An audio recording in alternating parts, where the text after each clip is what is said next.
नमस्कार, राधे राधे, हर हर महादेव। मैं आपका आचार्य देव। आज इस वीडियो में बात करेंगे कर्मकारक, कर्मफलदाता, न्यायाधीश शनिदेव मीन राशि में परिवर्तन करेंगे तो आपके ऊपर से ढैया का समापन हो जाएगा।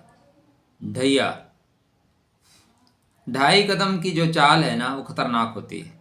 शनि कब कहाँ क्या चाल चल दे रहे हैं आपको पता नहीं चल रहा है। इसलिए 29 मार्च 2025 आपके लिए एक ऐसी डेट होगी जो यादगार होगी। आप यूँ ही समझ लें, बहुत दिन से आप जाम में थे और जाम अचानक खुल जाए तो यहाँ से क्या होगा, चीज़ें आपके लिए बेहतर होना शुरू हो जाएंगी। वृश्चिक राशि के जातकों के लिए शनि का ढैया समाप्त हो जाना क्या परिणाम देगा, कहाँ से सुंदर अच्छे परिणाम मिलेंगे। चर्चा का जो केंद्र बिंदु होगा वो यही होगा कि शनि की ढैया समाप्त होने के पश्चात आपके लिए कौन सी चीज़ें कब कहाँ कितना बेहतर होंगी। 7.5 का प्रभाव आपके ऊपर काफ़ी समय तक रहा है। 7.5 हटी, उसके कुछ समय पश्चात ही ढैया के चपेट में आप आ गए। तो एक लंबा कार्यकाल दबाव में चला है। आपके चंद्रमा कहीं न कहीं दबाव में रहते हैं, क्योंकि वृश्चिक राशि में चंद्रदेव को निम्नता प्राप्त हो जाती है, जिसको ज्योतिष में नीचता शब्द से संबोधित किया गया है। तो यहाँ से एक तो चंद्र ऑलरेडी प्रॉब्लम में, उस पर शनि की दृष्टि तकलीफ दे रही थी। तो शनि की दृष्टि हटने से, शनि के ढैया का समापन होने के पश्चात क्या फल मिलेगा, इसकी विस्तृत चर्चा इस वीडियो पे करेंगे। चर्चा आरंभ करें मित्र, इससे पहले विनम्र अनुरोध कि अब तो आपके अच्छे दिन आने वाले हैं, अब तो बेहतर दिन आने वाले हैं। देखो, कोई भी योग, कोई भी संयोग आपके बर्थ चार्ट में बन रहा था, वो बन नहीं पा रहा था, क्योंकि चंद्रमा सभी योगों का कारक होता है। जो की पॉइंट है ना, वो चंद्रदेव ही है। तो चंद्रमा के कमजोर होने से योग बनते हुए दिखते थे, लेकिन योग बन नहीं पाए। कुछ लोगों ने क्रिएट कर लिया, क्योंकि आप क्रिएट कर सकते हैं तभी तो। नहीं तो बकाया 12 राशि ही तो है, 12 राशि में पूरा विश्व सिमटा हुआ है। तो जो कर पाएंगे उन्हीं के साथ अच्छी चीज़ें होंगी। तो पहले चैनल को सब्सक्राइब कर लीजिए यदि अभी तक आपने नहीं किया है तो। आराम से देखिएगा, समय है तो देखिएगा, नहीं तो आपकी यात्रा मंगलमय हो।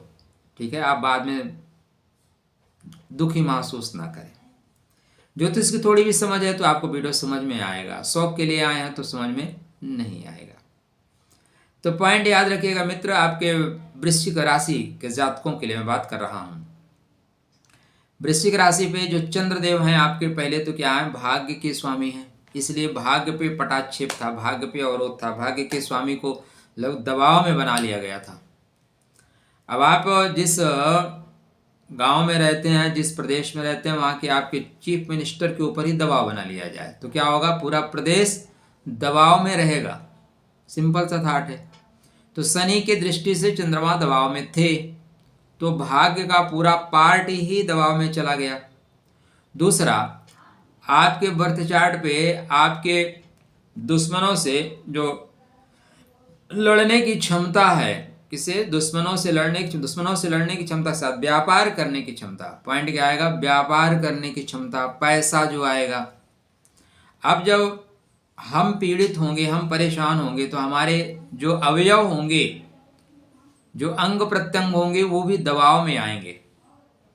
ऐसे में शनि देव के प्रभाव की वजह से चंद्रमा प्रभावित थे, तो रोहिणी काम नहीं कर पा रहा था, रोहिणी दबाव में था। तो चंद्र के ऊपर से दबाव हटते ही रोहिणी के ऊपर से दबाव स्वतः हट जाएगा। जैसे क्या है, कोई देश प्रतिबंधित कर दिया जाए, प्रतिबंध हटते ही वहाँ की आर्थिक व्यवस्था ठीक होना शुरू हो जाएगी। सजा समाप्त होते, बिल होते ही क्या, स्वतंत्र रूप से काम करना शुरू करेंगे। जाम लगा हुआ है हाईवे पे या एक्सप्रेसवे पे, जाम खत्म हुआ तो आप स्पीड के साथ जा सकते हैं, नहीं तो यहाँ जाएंगे नहीं। तो पहला काम क्या होगा, फर्स्ट काम ये होगा मित्र कि आपका व्यापार ही गति पकड़ लेगा। व्यापार में आप स्पीड डेफिनेटली पकड़ रहे हैं। सप्तम भाव में रोहिणी नक्षत्र व्यापार का बैकबोन है, आधार स्तंभ है। इसलिए जैसे शनि की दृष्टि से आप मुक्त होंगे, आपके व्यापार में गति पकड़ेगा। सप्तम भाव सिर्फ व्यापार का नहीं है, अपितु यह दाम्पत्य जीवन का है, या आपके लाइफ पार्टनर का मध्य है, जहाँ से प्रेम उत्पन्न होता है, प्रेम को देने वाला है। अतः यहाँ से प्रभाव के खत्म होने के पश्चात जो प्रेम थोड़ा सा प्रॉब्लम में आ गया था, वो फिर से निखरेगा, ऊपर चढ़ेगा। रोहिणी क्या है, ऊपर उठने का नक्षत्र है। रोहिणी बैलगाड़ी देने का नक्षत्र, बैलगाड़ी का मतलब यहाँ गाड़ी का है। तो वाहन संबंधित सुख, वाहन के लिए बहुत दिन, हालांकि इस बीच में काफी लोगों ने वाहन परचेज भी किए, लेकिन जो लोग नहीं ले पाए हैं किन्हीं कारणों से, वो इस समय अब वाहन लेने की ओर बढ़ेंगे। वाहन लेने का योग, वाहन लेने का संयोग उनके बर्थ चार्ट पे बनता हुआ दिखाई दे रहा है। साथ में रोजमर्रा की आय, रोजमर्रा की आय का भी यह घर होता है, अतः रोजमर्रा की आय में वृद्धि होती हुई दिखाई दे रही है। साथ ही साथ आप देखेंगे तो शनि चंद्र महाराज का जो दूसरा नक्षत्र है, चंद्र महाराज के दूसरा नक्षत्र लाभ के प्रभाव में चलता है। कहाँ चलता है, लाभ के घर में। मैं बात ये कर रहा हूं शनि की दृष्टि हटने से क्या क्या फायदा होगा, शनि की ढैया खत्म होने से क्या क्या फायदा होगा। तो पहला क्या होगा, व्यापार में गति, दाम्पत्य जीवन में प्रगति, विवाह में आप जाना चाहते हैं, नहीं जा पा रहे थे तो आप जाएं, आपकी यात्रा मंगलमय हो। दूसरा फायदा, विवाह करोगे तो पैसा तो चाहिए ना, बिना पैसे के तो आजकल कुछ होता नहीं। यस्य टका न अस्ति सह टकटकायते, जिसके पास पैसा नहीं है वो सिर्फ टकटकाता रहता है। तो अर्थव्यवस्था आपकी ठीक होगी। हस्त नक्षत्र को ठीक कर देंगे, तो हस्त नक्षत्र ठीक होते ही लाभ का प्रभाव बढ़ जाएगा। मतलब अभी तक आप काम कर रहे थे और पैसे आने की संभावनाएं बन रही थी, ऐसा लग रहा था बस अब आए, लेकिन आ नहीं पा रहा था। तो अब यहाँ से वो द्रव्य दक्षिणा आपकी वापस आना शुरू होगी। योग संयोग में परिवर्तित हो जाएंगे और संयोग से योग बन जाएंगे, ऐसी बातें बन रही। आपके हाथ में जो कला है वो लोगों को परिचय कराएगी आपका। अभी तक क्या था, आपके काम अच्छे थे लेकिन लोग प्रशंसा नहीं कर पा रहे थे, लोग प्रशंसा करने में सकुचाते थे, उनको लगता था क्यों करें। बट अभी वो मुक्त हस्त से आपकी प्रशंसा करेंगे और आपके हाथ में भी वो कला होगी, वो जादू आएगी कि आप अपने काम बना ही ले जाएंगे। तीसरा फायदा क्या होगा, तीसरा फायदा ये होगा कि श्रवण पे जो प्रभाव है, मतलब बंधु बांधव मित्रगण अभी आपकी बात सुनेंगे ही नहीं, गूनेंगे। और भगवान श्रीहरि की, नारायण की कृपा, भगवान विष्णु की कृपा आपको प्राप्त होती हुई दिखाई दे रही है। श्रीहरि की कृपा से सारे काम होना आरंभ हो जाएंगे, नो डाउट, किसी तरह की परेशानी नहीं। क्योंकि चंद्रमा ही सारे योगों का जनक होता है, सारे योगों का कारक होता है, इसलिए आपकी कुंडली में पूर्णतः सस्योग नहीं बन पाया। अभी प्रेजेंट टाइम में मालव्य राजयोग क्रिएट है, मालव्य राजयोग नहीं बन पा रहा, लेकिन 29 मार्च के बाद मालव्य राजयोग, मतलब माला माल करने वाला योग, ठीक है, यहाँ पे राजयोग क्रिएट होगा।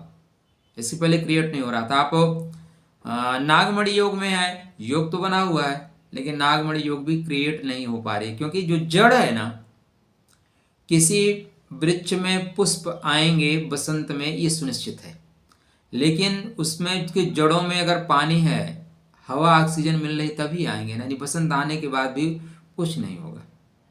तो वो जो चंद्रमा की एनर्जी है वो यहाँ से एक्टिव होना शुरू हो रही है। तो 29 मार्च जैसे शनि की ढैया आपके ऊपर समाप्त हो रही है, तो इतने फल मिलेंगे। तो और क्या फल मिलेगा, सिर्फ इतना ही फल मिले ऐसा जरूरी नहीं है, कुछ और भी फल मिलेंगे। शनिदेव जैसे अपने नक्षत्र में प्रवेश करेंगे उत्तर भाद्रपद नक्षत्र में। तो शनि कहाँ होंगे? पंचम में होंगे। तो उत्तर भाद्रपद में जाने के पश्चात जहाँ उत्तर भाद्रपद का विकास करेंगे, मतलब भविष्य का निर्माण करेंगे, वहीं शनिदेव पुष्य नक्षत्र को गति प्रदान कर देंगे। पुष्य मतलब पोषणकारी, पुष्य मतलब मंगलकारी। पुष्प है, पुष्प से धीरे धीरे पुष्य आ गया, इसको तिष्य कहा गया है।